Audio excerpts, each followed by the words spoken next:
महाराष्ट्र शिवसेना उद्धव बाळासाहेब ठाकरे पक्षाच्या वतीने आजच्या या महत्त्वपूर्ण पत्रकार परिषदेमध्ये आपल्या सगळ्यांचं स्वागत आहे।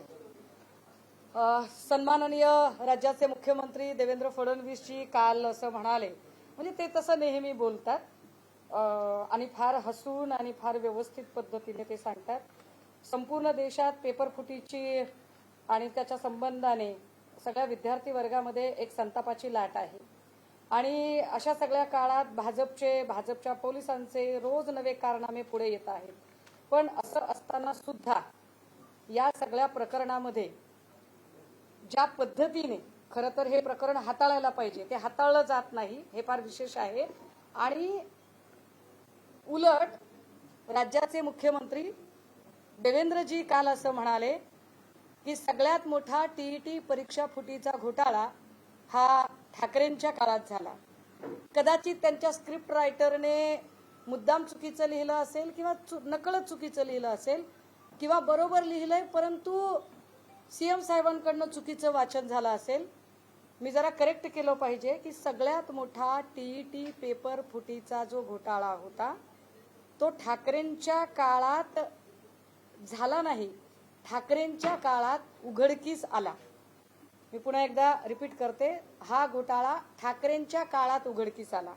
तो कसा उघडकीस आला आणि या घोटाळ्याला जबाबदार कोण होतं आणि हा घोटाळा नेमका कधी झाला, कोण कोण होतं या सगळ्या साखळीमध्ये जरा बोललं पाहिजे याच्यावर। मंडळी 19ला आम्ही सत्तेत आलो। आम्ही सत्तेत आल्यानंतर त्यावेळेला तत्कालीन वैद्यकीय शिक्षण मंत्री राजेश टोपेजी होते, विशेष गृहनिर्माण मंत्री जितेंद्र आव्हाड होते आणि गृहनिर्माण खात्याच्या म्हणजे म्हाडाच्या परीक्षा आल्या। म्हाडाचा पेपर निघाला, पेपर होता 12 डिसेंबर 2021ला आणि त्याच्या आदल्या रात्री पोलिसांना एक टीप मिळाली की म्हाडाचा पेपर फुटलेला आहे। जशी पोलिसांना टीप मिळाली, पोलीस जिथे टीप मिळाली आणि ज्याच्या संबंधाने टीप मिळाली त्याच्यापर्यंत पोहोचले। आता तुम्ही म्हणाल मी हे सगळं सांगते याला आधार काय, हे सगळं कपोलकल्पित असू शकतं, तर मी हे आवर्जून सांगितलं पाहिजे की मी जी माहिती सांगते ती नॅशनल सायबर क्राईम केंद्राचं गृह खातं आणि त्यातली त्यात सायबर नॅशनल सायबर क्राईमच्या वेबसाईटवर त्या वर्षातली सगळ्यात बेस्टेस्ट केस स्टडी म्हणून ज्या केस स्टडीला अपलोड केलेलं आहे ती केस स्टडी मी तुम्हाला सांगते की ही पेपर फुटीच्या संबंधातला सगळ्यात मोठा स्कॅम त्या वर्षीचा बेस्टेस्ट स्कॅम म्हणून झाला होता। आणि या संबंधाने त्या अधिकाऱ्याचं नाव सगळ्यात शेवटी सांगते, ज्या अधिकाऱ्याने ही सगळी केस स्टडी केली होती। 12 डिसेंबरच्या आदल्या रात्री कळलं, 11 डिसेंबरला कळलं, 11 डिसेंबरला संबंधित माणसापर्यंत पोहोचले। त्याचं नाव होतं प्रितीश देशमुख। प्रितीश देशमुख हा रेड हँड सापडला, तिथे तो त्याच्या पेन ड्राईव्ह मधनं आणि मोबाईल मधनं तो पेपर वाटत होता, पेपर देत होता लोकांना। ह्याच्या सगळ्या संबंधाने आधी जी माहिती कळली होती ती एका टेलिग्राम ग्रुपवर विद्यार्थ्यांनी शेअर केली की अरे असा एक पेपर फिरत आहे आणि याचा तपास करता करता ही टीप मिळाली, तिथपर्यंत पोलीस पोहोचले। कोण आहे प्रितीश देशमुख, तर प्रितीश देशमुख हा जीए सॉफ्टवेअर कंपनीचा मालक। जीए सॉफ्टवेअर कंपनी जिचं मूळ ऑफिस बेंगलोर कर्नाटकामध्ये, या जीए सॉफ्टवेअर कंपनीला कर्नाटक सरकारने बॅन केलं पण या कंपनीला महाराष्ट्र सरकारने टेंडर दिलं। टेंडर कधी दिलंय, टेंडर 2016 मध्ये दिले, फार विशेष आहे। 2016 मध्ये टेंडर दिलं, त्यावेळेला शालेय शिक्षण आणि क्रीडा मंत्री कोण होते, विनोद तावडे साहेब होते। आता मी तावडे साहेबांची डिग्री, संत ज्ञानेश्वर विद्यापीठ, इलेक्ट्रॉनिक्स इंजिनियरच्या फेक डिग्रीचा वाद याच्यात अजिबात जाणार नाही, मला विषय डायव्हर्ट करायचा नाही। मी त्याच्यातही जाऊ शकते पण मला विषय डायव्हर्ट करायचा नाही। तर विनोद तावडे साहेबांच्या काळात प्रितीश देशमुखला हे सगळं टेंडर मिळालं होतं आणि प्रितीश देशमुख ज्याला जीए सॉफ्टवेअर कंपनीच्या मालकाला टेंडर मिळालं तोच पेपर फोडत होता। त्याला जेव्हा पोलिसांनी ताब्यात घेतलं आणि त्याची चौकशी सुरू केली त्यावेळेला त्या सगळ्या चौकशीमध्ये जी माहिती पुढे आली हे फार म्हणजे इकडे लॅपटॉप मध्ये दाखवण्याच्या ऐवजी मी तुम्हाला या कागदांवरून ती माहिती दाखवते की बघा म्हाडाच्या एका पेपरवरून कुठपर्यंत पोहोचलं हे सगळं प्रकरण। जेव्हा त्याला ताब्यात घेतलं तेव्हा त्याने सांगितलं की मी एकटा नाहीये. मग याच्यात 14 एजंट आहेत. 14 एजंट शोधून काढले गेले. 14 एजंटला शोधल्यावर त्याच्यातल्या 2 एजंटनी सांगितलं आमचं काम फक्त गिराईक आणण्याचं होतं. गिराईक म्हणजे काय, तर जो विद्यार्थी पर पेपर 5 लाख रुपये खर्च करू शकतो असं गिराईक आणण्याचं काम आमचं होतं. मग मूळ कोण आहे, त्याने सांगितलं याच्यातला शिक्षण क्षेत्रातला तांत्रिक सल्लागार आहे. त्याचं नाव काय, तर म्हणाले तांत्रिक सल्लागाराचं नाव आहे अभिषेक सावरीकर. बघा, देवेंद्रजींनी सांगितलं की तुम्ही केलेला आहे घोटाळा. हु इज अभिषेक सावरीकर? देवेंद्रजींची सत्ता होती. विनोद तावडे शालेय शिक्षण क्रीडा मंत्री होते आणि त्या काळामध्ये शिक्षण विभागात तांत्रिक सल्लागार पदावर अभिषेक सावरीकर होता. पोलिसांनी अभिषेक सावरीकरला ताब्यात घेतला. अभिषेक सावरीकर पोपटासारखा बोलायला लागला आणि तो म्हटला मी कुठे एकटा, मैं नहीं छू इसमें, फिर कौन है? त्याने सांगितलं अरे बिहार, तिकडे जा, बिहारला जा, यूपीला जा, राजस्थानला जा, तिकडे आहेत ही सगळी माणसं. तिकडनं 47 एजंट शोधून आणले वेगवेगळ्या परीक्षेतले. आणि हे 47 एजंट ज्यावेळेला शोधून आणले तेव्हा ते म्हणाले हमको क्या पता था साहब, इसमें का जो मेन बॉस है वो आपकेच महाराष्ट्र में है. कोण आहे तो मेन बॉस? आणि मग सांगितलं की याच्यामध्ये शिक्षण खात्याचा एक साधारणतः उपसंचालक पदावर काम करणारा माणूस आहे ज्याचं नाव आहे तुकाराम सुपे. तुकाराम सुपे बद्दलची माहिती सगळ्या चॅनलने आतापर्यंत दाखवलेली आहे. मी काही वेगळं सांगायची गरज नाही. तुकाराम सुपेकडे किती मुद्देमाल सापडला, काय काय सापडलं, त्यावेळेला ज्या माहिती त्याच्याकडे सापडलेल्या होत्या, म्हणजे तुकाराम सुपेकडे हस्तगत झालेली की एवढे पैसे त्याने केलं काय, तर साधारणतः 3,26,27,000 रुपयाची कॅश त्याच्या घरात सापडली होती. त्याच्याकडे दागिने किती सापडले होते, तर त्यावेळेला त्याच्याकडे जवळपास 97,04,605 रुपयाचे दागिने त्याच्याकडे सापडले होते. 70 लाखाची वाहनं सापडली होती आणि त्याच्याकडे 5.5 कोटीचं फिक्स डिपॉझिट होतं तुकाराम सुपेकडे. आता तुकाराम सुपेला पकडलं. तुकाराम सुपेची चौकशी सुरू झाली. तुकाराम सुपे म्हटला मेरे को क्या पता है, मेरे ऊपर भी कोई है. देवेंद्रजी, काल तुम्ही म्हणालात की ठाकरेंच्या काळात घोटाळा झाला, तर ठाकरेंच्या काळात नाही झालं साहेब. हे सगळं ठाकरेंनी उघडकीस आणलेलं आहे. काय काय उघडकीस आणलं, तर तुकाराम सुपेच्या वर कोण आहे बघा. अधिकाऱ्यांना फ्री हँड देणं पण महत्वाचं असतं. मला माझ्या नेत्याचा अभिमान आहे की सन्मान्य पक्षप्रमुख उद्धव बाळासाहेब ठाकरे यांनी सगळ्या अधिकाऱ्यांना फ्री हँड दिला. विशेष म्हणजे म्हाडाचं खातं ज्या जितेंद्र आव्हाडांकडे होतं, जितेंद्र आव्हाडांनी आदल्या दिवशी लगेचच अधिकाऱ्यांना विचारलं काय केलं पाहिजे. अधिकाऱ्यांनी सांगितलं साहेब पेपर कॅन्सल करा. ट्विट केला आव्हाडांनी आणि पेपर कॅन्सल झाला.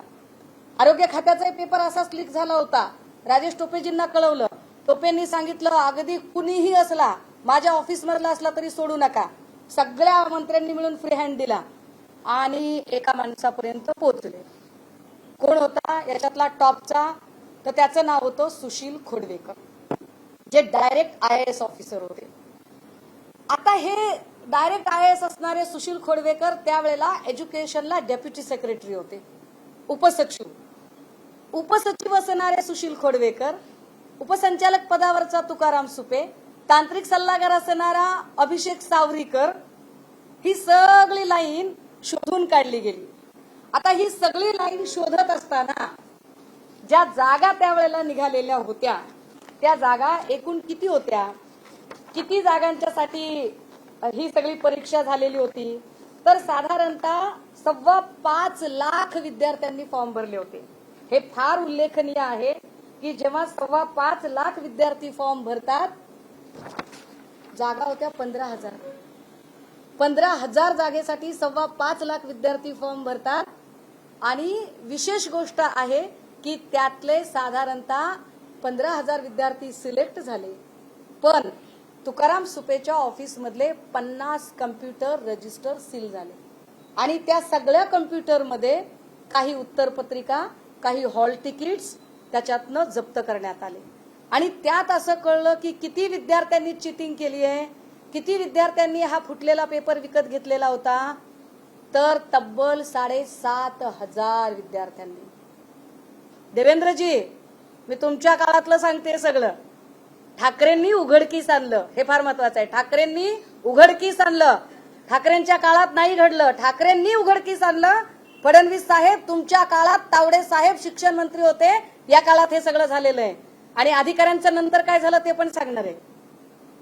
7,500 लोक याच्यात आहेत. हे जेव्हा माननीय मुख्यमंत्री उद्धव ठाकरेंना, तत्कालीन मुख्यमंत्र्यांना तपासी अधिकाऱ्यांनी सांगितलं की साहेब एवढे एवढे लोक आहेत आणि 7,500 विद्यार्थी आहेत, काय करायचं? कारण 7,500 विद्यार्थ्यांमधल्या 3,500 विद्यार्थ्यांना नोकऱ्या सुद्धा लागल्या होत्या. आणि ठाकरेंनी सांगितलं फसवणूक करणाऱ्या एकालाही सोडायचं नाही. त्या 3,500 नोकरी लागलेल्या सगळ्याच्या सगळ्या लोकांच्या नोकऱ्या डिस्क्वालिफाय केल्या गेल्या. नुसत्या डिस्क्वालिफाय नाही, त्यांच्याकडनं पगार रिकव्हर करण्यात आले. देवेंद्रजी, अहो तुमच्या काळात साधी एक FIR होऊ शकत नाही, दिसत असलं तरी डोळ्याने धडधडीत गुन्हा घडताना. माझा नेता किती पारदर्शक आहे, माझा नेता किती प्रामाणिक आहे की सन्माननीय पक्षप्रमुख उद्धव बाळासाहेब ठाकरे यांनी आपल्या पक्षातल्या सत्तेवर असलेल्या मंत्री पदावर असलेल्या माणसाला सुद्धा सोडलं नाही. कारण या 3,500 लोकांमध्ये ज्यांना नोकरी लागली होती त्यात एक होती मंत्री अब्दुल सत्तार यांची मुलगी, आणि तिलाही सोडलं नाही. आणि अब्दुल सत्तारांच्या पोरीला सुद्धा ब्लॅकलिस्टेड केलं गेलं आणि तिच्या सुद्धा नोकरीवर गदा आली. हा पारदर्शक व्यवहार केला तो माझ्या नेत्याने केला. देवेंद्रजी, हे गट्स तुमच्यात नाहीयेत. इतकं सत्य आणि इतकं पारदर्शी तुम्ही वागू शकत नाही. तुम्ही काय केलं? काल तुम्ही म्हणालात की ठाकरेंनी पेपर फुटीचा घोटाळा नाही, ठाकरेंनी घोटाळा उघडकीस आणला. पण त्यानंतर तुम्ही काय केलं साहेब? अभिषेक सावरीकर तांत्रिक सल्लागार, त्या तांत्रिक सल्लागाराचा साहेब तुम्ही पक्षप्रवेश करून घेतला. जो अभिषेक सावरीकर ज्याला ठाकरेंनी लॉकअप मध्ये टाकला होता, ज्याला ठाकरेंनी जेलमध्ये पाठवला, त्या अभिषेक सावरीकरला तुमचे लाडके चहेते तत्कालीन मुंबई प्रदेशाध्यक्ष, हे असे सुदृढ बालक स्पर्धेत भाग घेण्यासारखे जे दिसत आहेत फोटोत, रवींद्र चव्हाण साहेब, या रवींद्र चव्हाण साहेबांनी अभिषेक सावरीकरला भाजपमध्ये घेतलं. TETच्या तुमच्याच काळातल्या पेपर घोटाळ्यातल्या प्रकरणातल्या मुख्य आरोपीला. नाही नाही नाही नाही नाही, ते प्रितीश देशमुख वेगळे, त्यांचं पण सांगते. हा तांत्रिक सल्लागार होता शिक्षण विभागाला, आणि हा मेन होता. एजंट गिराईक आणून द्यायचे याच्याकडे, आणि पेपर कसा फोडायचा, कारण 2 पद्धतीनं पेपर फोडायची मोडस ऑपरेंडसी होती. एक होतं की पेपरच आधी लीक करायचा, आणि दुसरा प्रकार होता की जर 150 मार्काचा पेपर असेल तर फक्त 40 बहुपर्यायी प्रश्नांनाच खुणा करायच्या, बाकीचा सगळा पेपर कोरा सोडायचा. ज्यांचे पैसे येतील त्यांच्या पेपरला ते जे गोल गोल गोळे गोळे करायचे बहुपर्यायी मधला एक पर्याय निवडून, हे काम करण्याचं काम हे याच्याकडे होतं, अभिषेक सावरीकर. आणि हे केसमध्ये आहे, हे ऑन पेपर आहे, हे रेकॉर्डवर आहे. याला तुम्ही भाजपमध्ये घेतला देवेंद्रजी. बरं, ह्याच्यावर ह्याने काय केलं? आता मग तरी गुन्ह्याने खायचं होतं की भाजपने एवढं पवित्र करून घेतलं बाबा, एवढा भ्रष्ट माणूस, ह्याच्या फायली नष्ट केल्या. आता याने नीट वागायचं होतं, पण असं नाही झालं. ह्याला भाजपमध्ये घेतल्यावर आता जो 8 महिन्याखाली मृदा जलसंधारणचा पेपर फुटला, त्याच्यात पुन्हा याचं नाव आलं. देवेंद्रजी, ह्याचं नाव पुन्हा आलंय बरं का. हा, पुढे काय म्हणाला? सुशील खोडवेकर. सुशील खोडवेकर जो सगळ्यांचा मेन बॉस होता, ज्याला ठाकरेंनी सस्पेन्शन केलेलं होतं. तुम्हाला त्याला खरं तर डायरेक्ट IASचं, मी पण प्रशासकीय अधिकारी म्हणून काम केलंय, त्यामुळे मी समजू शकते की डायरेक्ट IASला फार फार तर तुम्ही साईड पोस्ट करू शकता. अरे पण ती साईड पोस्ट करताना तुम्ही असं का केलं नाही की त्याला जरा बाजूला ठेवावं? तुम्ही ते केलं नाही. Dedicated common man, DCM Mane dedicated common man, तुमच्या राज्याचे सन्माननीय उपमुख्यमंत्री श्रीमान एकनाथ संभाजीराव शिंदे यांनी या सुशील खोडवेकरला परत पोस्टिंगवर घेतलं, महत्वाची पोस्ट दिली त्याला. हे पाप तुम्ही केलं, हे पाप तुम्ही केलं देवेंद्रजी. विशेष गोष्ट ह्या सगळ्यांमध्ये मी मगाशी म्हटलं की हे सगळं प्रकरण सांगत असताना मी आपल्याला बरं त्या काळातले जे मंत्री होते म्हणजे 31 ऑक्टोबर 2014 ते 16 जून 2019 तावडे होते. मग तावडेंची डिग्री वगैरे सगळं वादात आलं. ती खरी का खोटी त्याच्यात मी जाणार नाही, पुन्हा पुन्हा सांगते. पण संत ज्ञानेश्वर विद्यापीठाचा काहीतरी घोळ होता. तावडेंची डिग्री काहीतरी फेक असल्याचं काहीतरी माहिती होती. आम्हाला त्याच्यावर आत्ता बोलायचं नाही, त्याच्यावर नंतर कधीतरी बोलेन. त्याच्यानंतर 16 जून 2019 ते 12 नोव्हेंबर 2019 या काळात म्हणजे 5 महिन्याच्या काळात तांत्रिक सल्लागार सावरीकरला नेमकं कोणी नेमलं होतं आणि आता सुशील खोडवे पहिलं साहेब होता, आता कुठे सुशील खोडवेकर आता एकनाथ शिंदे यांच्याकडे आहे आणि सावरीकर जो होता तो तांत्रिक सल्लागार होता शिक्षण विभागाला त्या काळात. त्याची नेमणूक कोणत्या काळात झाली ते माहित नाही, पण तो या सगळ्या प्रकरणात होता आणि त्याला अटक झाली होती, त्याला जेल झाली होती. तो बाहेर आला. तो बाहेर आल्यानंतर त्याचा पक्षप्रवेश रवींद्र चव्हाण यांनी करून घेतला आणि पक्षप्रवेश झाल्यावरही त्याने गुन्ह्यानं खाल्लं नाही. परत आता 8 महिन्याखालच्या मृदा जलसंधारणच्या परीक्षामध्ये जो पेपर फुटला त्या पेपर फुटीतही हाच पठ्ठ्या होता. ही एक ठरवून मोडस ऑपरेंडसी होती पेपर फोडायची. आता त्याच्यावरती कर्नाटकमध्ये गुन्हा दाखल आहे आणि मला वाटतं मॅटर ज्युडिशियल आहे आता ते. बरं, माझी लिंक तुटेल म्हणून मी जरा पुढे जाते. 16 जून 2019 ते 12 नोव्हेंबर 2019 हा 5 महिन्याचा काळ शिक्षण मंत्री बदलला गेला आणि शिक्षण मंत्री झाले आत्ता तुम्हाला नकोसे असलेले आणि तेव्हा तुम्हाला हवेसे होते ते आशिष शेलार साहेब. 18-19च्या काळातले फुटलेले पेपर आहेत हे आणि 18-19च्या काळात फुटलेल्या पेपरमध्ये सन्मान्य पक्षप्रमुख उद्धव साहेबांनी ह्या सगळ्या अधिकाऱ्यांना फ्री हँड दिला. ह्या सगळ्या अधिकाऱ्यांना फ्री हँड देताना हे जे मी नॅशनल क्राईम मधनं जे काढलंय त्याच्यामध्ये हे फार उल्लेखनीय आहे की ज्या अधिकाऱ्याने हे सगळं केलं, तुम्ही तर म्हणजे तुमच्या काळात तर घोटाळा झालाच झाला. ठाकरेंनी हे सगळं पुढे आणलं. हे सगळं मे 2022ला सबमिट केलं गेलं. बघा, मे 2022ला जूनला अब्दुल सत्तार सकट सगळेजण वाया सुरत गुवाहाटी निघून गेले. सत्ता बदलली. देवेंद्रजी तुम्ही पुन्हा गृहमंत्री झालात. पुन्हा या राज्यामध्ये कायद्याची लक्तरं काढणं सुरू झालं आणि प्रत्येक अधिकाऱ्याला 3 वर्षानंतर इन्क्रिमेंट आणि प्रमोशन सकट जे त्याची ट्रान्सफर ऑर्डर असते, ज्या प्रामाणिक अधिकाऱ्याने काम केलं त्याला तुम्ही ना प्रमोशन दिलं ना काही कुठली शाबासकी दिली. ज्याने केलेला हा सगळा तपास होता, जो तपास सेंट्रल गव्हर्नमेंटने त्या वर्षीची बेस्टेस्ट केस स्टडी म्हणून अवॉर्ड केलं होतं, जी पुरस्कृत केलेली होती, त्या केस स्टडीतल्या अधिकाऱ्यांना तुम्ही काय केलं तर तुम्ही त्या बिचारीला साईड पोस्टिंग दिली. एका डायरेक्ट IPS ऑफिसर असणाऱ्या भाग्यश्री नवटाके इथे दिसताय. या प्रेझेंटेशन मध्ये त्यांचा फोटो दिसतोय. हे प्रेझेंटेशन सेंट्रल गव्हर्नमेंटचं प्रेझेंटेशन आहे, एक पूर्ण केस सॉल्व्ह केल्यानंतरचं. आणि या भाग्यश्री नवटाकेंना तुम्ही SRPFच्या ग्रुप कमांडंट म्हणून आधी चंद्रपूरमध्ये टाकलं आणि आता चंद्रपूरमधनं त्यांना गोंदियात टाकलं. मला माहित नाही की आता म्हणजे त्यांनी तरी हे का अन्याय सहन केला ते पण मला माहित नाही. त्या का गप्प बसल्या असतील एवढं सगळं होत असताना, की एवढं चांगलं काम करून त्यांना इतकं पनिश केलं गेलं, यावर त्या का बोलल्या नाहीत. कदाचित त्यांची काही म्हणजे डिसिप्लिन असू शकते.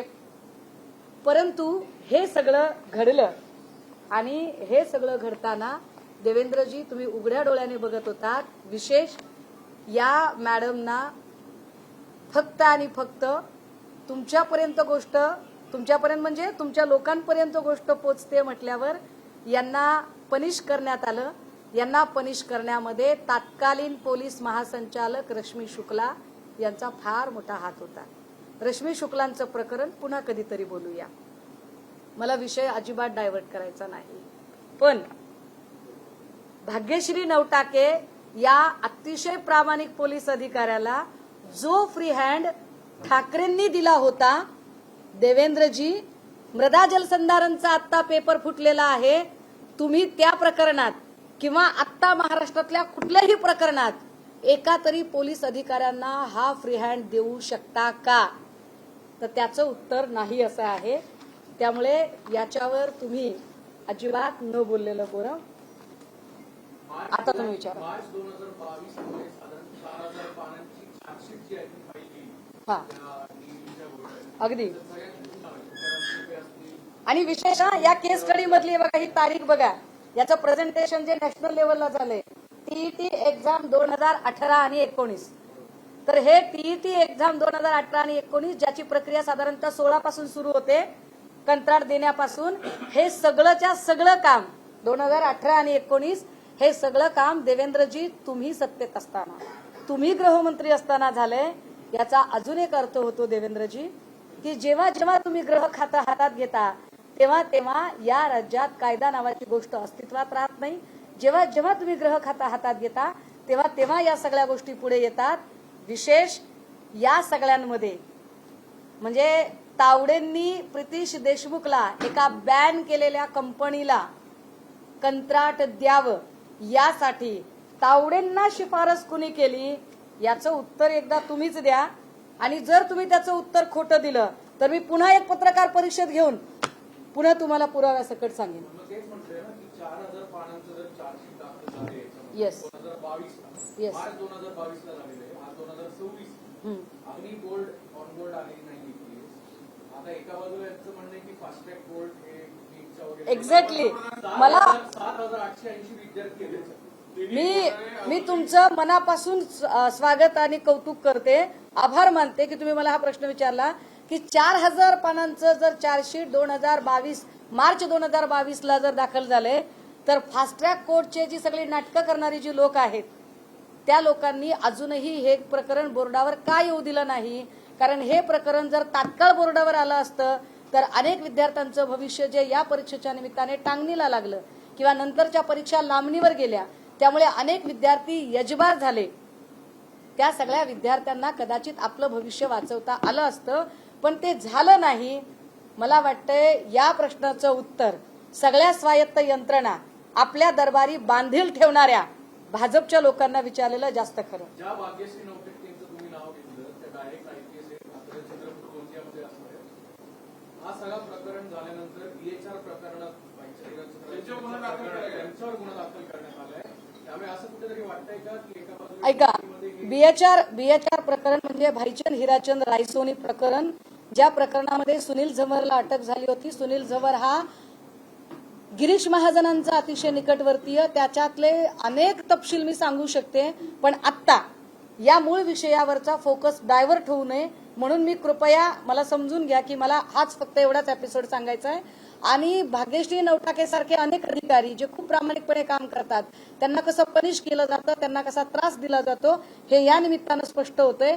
आणि म्हणूनच मी म्हणते की देवेंद्रजी, माझे नेते मुख्यमंत्री असताना सन्मान्य उद्धव साहेबांच्या काळामध्ये सगळ्या अधिकाऱ्यांना जो फ्री हँड होता, भाग्यश्री नवटाके सारख्या अतिशय कर्तव्यदक्ष अधिकाऱ्याने एक मोठं स्कॅम बाहेर काढलं, ज्या स्कॅमला नॅशनल लेवलला बेस्टेस्ट केस सॉल्व्ह करण्याचा अवॉर्ड मिळाला. त्या महिलेवर का गुन्हा दाखल झाला, तो गुन्हा दाखल करण्यात रश्मी शुक्लांचा रोल काय होता, त्याची उत्तरं तुम्ही द्या. नंतर मी कधीतरी बोलेल, आत्ता मला तो विषय डायव्हर्ट करायचा नाही. सगळ्या प्रकरणी ना 3 गोष्टी महत्वाच्या आहेत. एक ज्या तुम्ही तारखा सांगताय, दुसरं जे तुम्ही नावं सांगताय, आणि तिसरं विनोद तावडेंच्या काय फक्त डेट्स आणि तो सगळी नावं एकदा रिपीट सांगा. मी पुन्हा एकदा अतिशय थोडक्यात सांगते, ऐका. 12 डिसेंबर 2021 ला म्हाडाचा पेपर लीक होणार होता. 11ला तो लीक झाल्याची पोलिसांना माहिती मिळाली. पोलिसांनी रेड टाकली. रेड टाकल्यावर रेडमध्ये त्यांना प्रितीश देशमुख सापडला. प्रितीश देशमुख हा GS सॉफ्टवेअर कंपनीचा मालक. GS सॉफ्टवेअर कंपनीच्या मालकाला जेव्हा विचारलं की हे टेंडर वगैरे काय, तर त्याला ते टेंडर, त्याची कंपनी कर्नाटकमध्ये बॅन झाली होती, पण त्याच्या कंपनीला टेंडर विनोद तावडेंच्या काळात मिळालं. त्याने जी नावं घेतली त्याच्यामध्ये 47 एजंट पकडले गेले आणि महत्वाचा शिक्षण विभागातला तांत्रिक सल्लागार अभिषेक सावरीकरवर आरोपपत्र दाखल झालं. अभिषेक सावरीकर हा न्यायालय म्हणजे त्याला तुरुंगवास झाला. तुरुंगातनं तो बाहेर आला आणि त्याला रवींद्र चव्हाणांनी त्याला भाजपमध्ये प्रवेश दिला. आता पुन्हा एकदा अभिषेक सावरीकर मृदा जलसंधारणमध्ये अडकलेला सापडतोय. विशेष म्हणजे संभाजीनगरमध्ये पण एक FIR त्याच्यावर दाखल झालेली आहे आता अलीकडच्या काळामध्ये. दुसरे तुकाराम सुपे होते, तिसरे सुशील खोडवेकर. याच्यातल्या सुशील खोडवेकरला आता परत एकदा एकनाथ शिंदे यांनी त्यांच्या डिपार्टमेंटला घेतलेला आहे. म्हणजे जो एक मोठा पेपर फुटीचा घोटाळा सन्मान्य पक्षप्रमुख उद्धव साहेबांनी बाहेर काढला, नुसता बाहेर काढला नाही तर याच्यात अधिकाऱ्यांना इतका फ्री हँड दिला की त्यांच्याच पक्षाचे मंत्री अब्दुल सत्तारांची मुलगी सुद्धा चिटिंग करून पास झाली हे लक्षात आल्यानंतर आणि पोलिसांनी हे लक्षात आणून दिल्यानंतर कुणालाही सोडू नका असं सांगत त्या 3,500 विद्यार्थी जे ब्लॅक लिस्टेड केले, जे नोकरीला लागले होते, त्यात अब्दुल सत्तारांची सुद्धा एक मुलगी होती. ओके, याच्यावर आता याला डायव्हर्ट नका न करू प्लीज. हा, त्याच काळात सगळे अधिकारी ज्यांनी घोटाळे बाहेर काढले त्या सगळे साईड पोस्टिंगला आहेत. म्हणजे अमिताभ असतं, नंतर ते बाकीश्री गावकरी तुम्ही सांगितलं असतं, दगडू हाके असतील, ज्यांनी तिन्ही परीक्षा घोटाळे बाहेर काढले ते सगळ्या. ह्याच्यात फार विशेष आहे की ठाकरेंच्या काळात ज्या अधिकाऱ्यांना फ्री हँड मिळाला आणि ज्या अधिकाऱ्यांनी सगळी केस स्टडी केली आणि हा स्कॅम बाहेर काढला त्या सगळ्यांना भाजपच्या काळात त्यांना पनिश केलं गेलं, त्यांना साईड पोस्टिंग देण्यात आली. आणि विशेष जे या प्रकरणातले आरोपी होते त्यांना मात्र भाजपच्या काळात सन्मानाच्या जागा मिळाल्या आणि भाजपने स्वतःमध्ये सामावून घेतलं. भाजपच्या वॉशिंग मशीन मधनं अभिषेक सावरीकर धुवून स्वच्छ बाहेर काढला आणि रवींद्र सावरीकर आणि त्याला परत एकदा भाजपमध्ये घेतलं गेलं. अधिकारी सुशील खोडवेकरला सुद्धा वॉशिंग मशीन मधनं बाहेर काढलेलं आहे.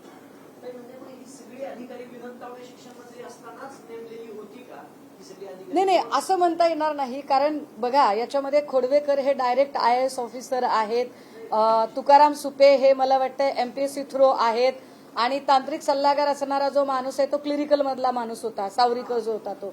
पण यांच्या नियुक्त्या कधी कधी झाल्या होत्या ते नाही, परंतु ह्याच्यातलं जे कंत्राट आहे प्रितीश देशमुखचं जे मेन गोष्ट आहे ते कॉन्ट्रॅक्ट मात्र तावडेंच्याच काळात मिळालं होतं आणि ती कंपनी बॅन असताना ते कॉन्ट्रॅक्ट दिलं. ते कॉन्ट्रॅक्ट तावडेंनी का दिलं? दुर्गेश पाटील नावाच्या माणसाचं कॉन्ट्रॅक्ट का नाकारलं? दुर्गेश पाटीलची सुद्धा कंपनी या क्षेत्रात काम करत होती. याच्यातली अनेक नावं मी सांगू शकते. मला जरा देवेंद्रजींची कमेंट ऐकायला आवडेल. त्यांची कमेंट आली की उद्या माझी पत्रकार परिषद अजून एक झालीच म्हणून समजा.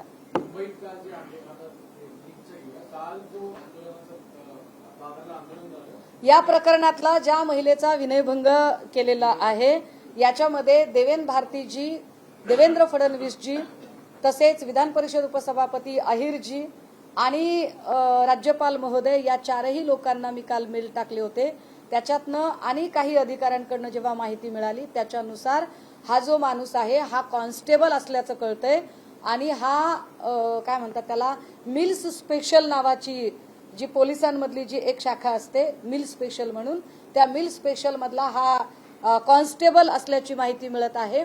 पण तरी सुद्धा याच्यात अजून माहिती मिळवली जाईल. आता यावर भाजपचे जे काही बोलघेवडे आहेत देवेंद्रजींच्या भाषेत त्यांनी प्रतिष्ठित केला शब्द भाडेके टट्टू, भौंकणेवाले वगैरे.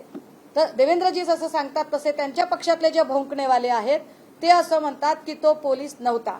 तर माझा पुढचा प्रश्न, जर तो पोलीस नव्हता तर देवेंद्रजी, जर तो पोलीस नव्हता तर देवेंद्रजी तुमच्या इतकी सक्षमता नाही का तुमच्या खात्यामध्ये की तुमच्या खात्याने हे सगळं निपटावं? तुम्हाला भाड्याचे टट्टू घेण्याची गरज का पडते? हा कुठला भाड्याचा टट्टू उचलून आणला होता ज्याने एका महिलेचा विनयभंग केला? याचं उत्तर देवेंद्रजींनी द्यावं.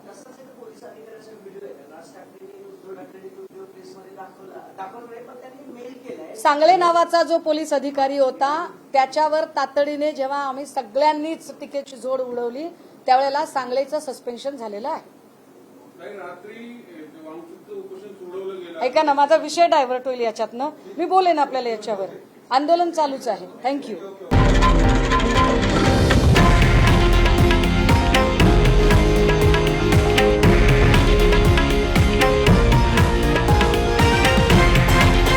हे आहे देशातील नंबर 1 न्यूज नेटवर्क आणि आपण पाहत आहात TV9 मराठी, एकमेव.